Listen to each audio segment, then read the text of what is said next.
Let's win some money. It is the Locker Room, number one source for Texans daily digital content. I'm Landry Locker. You can hear me Monday through Friday, 10 to 2 Central on Sports Radio 610 in the Odyssey app. When it comes to the Texans win-loss total, hammer, and I mean hammer, the over. I'll explain in the Locker Room. Yeah.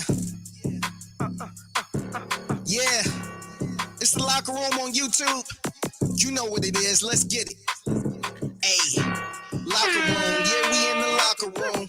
Texas talk. Yeah, you know what we about to do. Localize every angle's what we really do. We the source. We the pulse of the city too. Landlocked. This is not a pep rally to talk about, Vegas hates the Texans and the national media hates the Texans and the Texans get disrespected. That happens naturally in the NFL.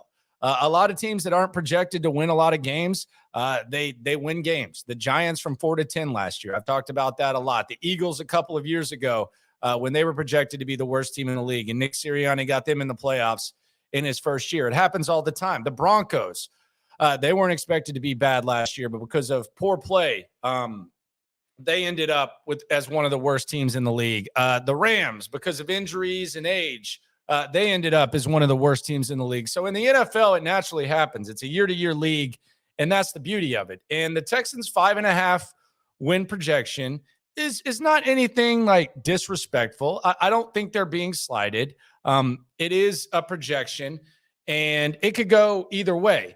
But if I'm betting, I would most certainly bet the over, and I would probably bet it with a lot of confidence. And I'll lay out the reasons here. And I think as we get deeper into this, I think you'll realize that it makes sense to bet the over when it comes to the Texans with the 5.5. And it's interesting because before the draft, the win total was 5.5, and then after it was 5.5. So some people think, well, does the NFL not think that the Texans improve their roster at all? Or does Las Vegas not think that? Well, the Jags actually came down 2 wins. If you listen to this show, I thought it was kind of comical that Jacksonville was looked at as a team that was going to win 11.5 games, over 11.5. It could happen. They could take the next step, but that's just a hell of a projection. And the Jags have actually come down to 9.5. So the Texans actually gained 2 games on the Jags, and the Jags kind of came down to the Texans. But here are the reasons why I think you should hammer the over when it comes to the Texans win-loss total. And I'm going to start with reason number 1. They have an improved roster. Last year, they had one of the worst rosters in the league. If you just look at free agency, they've maybe added 7 starters. They added Dalton Schultz, one of the top 5 receiving tight ends in the NFL. They added Shaq Mason, an improvement at guard. They added Robert Woods, Noah Brown as potential starting receivers. They added potentially a couple of starting linebackers, Sheldon Rankins on the defensive line, and they got Jimmy Ward at safety. So just in free agency, and a lot of people will say, well, those guys aren't that great. They're a lot better than what the Texans had last year, and they also had 2 of the top 3 picks in the draft in C.J. Stroud and Will Anderson, and they also filled some holes there. So the roster is improved. And last year they won 3 games. They tied a game, and they were in a lot of games. So the roster is improved. They also have a little bit more depth. And a lot of times, like, the thing that can hurt a team the most is if the quarterback gets hurt. I'll knock on wood. But if CJ Stroud goes down or something, you have serviceable backups in Davis Mills, who started last year, and Case Keenum, who's won some games. So the roster is significantly improved. So naturally, you would think that they would win more games. So that's reason number 1. Reason number 2, they got a better coach. Nobody in the world was going to hire Lovie Smith to be their defensive coordinator 2 years ago. Nobody was going to hire him to be their head coach last season. His game management was bad. His decision-making was bad. His defense was fossilized and outdated. DeMeco Ryans has a recent body of work of understanding today's NFL and calling a successful defense in today's NFL. And Bobby Slowick, he can't be any worse than Pep Hamilton, right? So you got a new offensive system. You've got the depth, as I mentioned, all along the roster. So better coaching is number 2. I feel safe in saying D'Amico Ryans, even in a worst case scenario, will be a better head coach than what Lovie Smith is in today's NFL. Reason number 3, you got a suspect division. The division as a whole, again, Jacksonville could easily turn the corner and never look back. But Jacksonville last year, the only reason they won the division was because the Titans had quarterback injuries. And for a third of the season, they had to roll with Malik Willis or Josh Dobbs. Tennessee has not really improved. Jacksonville, maybe they've improved, but they're running it back. They are an intriguing squad, but they're not just an unbeatable team. And for some reason, the Texans, they seem to kind of have Jacksonville's number for the most part. You also have the Indianapolis Colts. Indianapolis Colts are actually projected to win one more game than the Houston Texans. We don't know what Anthony Richardson's going to be. A lot of people think he's a little further away from being ready to play immediately. So if you get them early, that would be the ideal time. So you have a suspect division. The schedule is reason number 4. You're playing NFC North teams or NFC South teams, Atlanta, Carolina, Tampa Bay. You're playing the NFC North, New Orleans, and then you're playing the AFC North.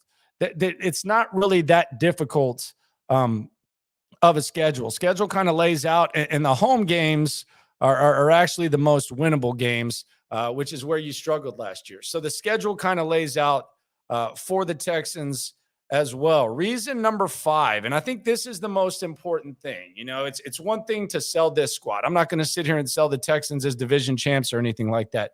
But I think this is actually the biggest reason why the Texans would be a good value play to bet the over when it comes to the win-loss. And that's the trade from 12-3. And allow me to explain this. The Texans traded from number 12 up to number 3 as part of the plan to get both C.J. Stroud and Will Anderson.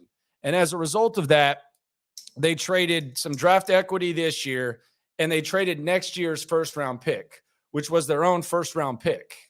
And in a league where at the end of the season, and we experienced this last year, a lot of teams are going to be trying to lose, especially when there's this many quarterbacks and it's sought after. Like at the end of the season, there's a chance. And we saw the Texans shut some guys down last year because, let's be honest, losing was likely in the best interest of the squad. The Texans aren't going to be doing that because they don't have their own first-round pick. They have Cleveland's first-round pick. So they don't benefit from losing at the end of the season. Like if you face a team like, let's say, Arizona at the end of the year, and Arizona has a couple of wins, you're most likely not going to get their best shot. The Texans are never going to stop playing. And furthermore, by trading that pick, they added another impact player in Will Anderson. So I think the fact that the Texans don't have their first-round pick and that they're not trying to get a quarterback like a lot of other teams may be trying to do, I actually think that is one of the main reasons and one of the prime reasons where these win-loss totals, sometimes they're close, you know, like at the end. And then next thing you know, Chicago sits out their guys or Indianapolis sits out their guys.